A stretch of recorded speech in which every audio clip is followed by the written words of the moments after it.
Kuya, salamat pala kanina no. Ang ganda pala dito sa pinasyalan natin ulit. Welcome ading ko, no problem, basta tayong dalawa. Basta ikaw, good boy ka lang lagi. And makinig ka sa mga payo ko, okay? Siya nga pala kuya, may pasok ka pa, di ba? Tara na ba?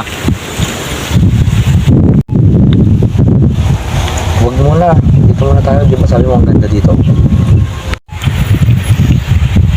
Oo kuya, huwag muna siguro. Ano na bang oras? Alas 4 pa lang, so dito muna tayo. Tara muna dun oh kuya. Mas magandang tambahin dun. Ang init na kasi dito sa pwesto natin kuya. Ang hirap. Ang init sa kalan. Itong part na kasi na to, San Jose na to, part ng Kakandungan. So, ang suggestion ko, syempre nandito tayo sa parang middle of nowhere na to na parang forest na yung maintindihan parang desierto. Doon, mas okay doon kasi bundok doon, tanaw mo lahat. Ano kuya? Tara na ba? Tambay na tayo dun. Okay, tara.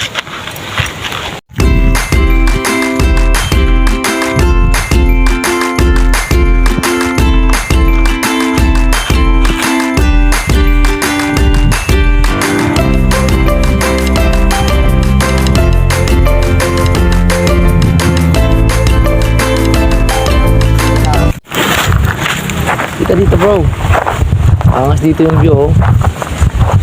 Gagi, angas dito yung view. Alam mo nung bata ako, pangarap kong pumunta doon. Yung bang may magpapatayo ako ng kubo ganun. Pero may ano kami nun dyan, yung parang kubo-kubo siya ngayon na puno. Pero hindi ko mahanap ngayon eh. Siya nga pala, hindi ko nasabi sa'yo na may anak na ako. Yun yan. Oo kuya, ayos lang naman. Ayos lang sa akin kahit di mo sabihin. Saka mo na lang sabihin kuya.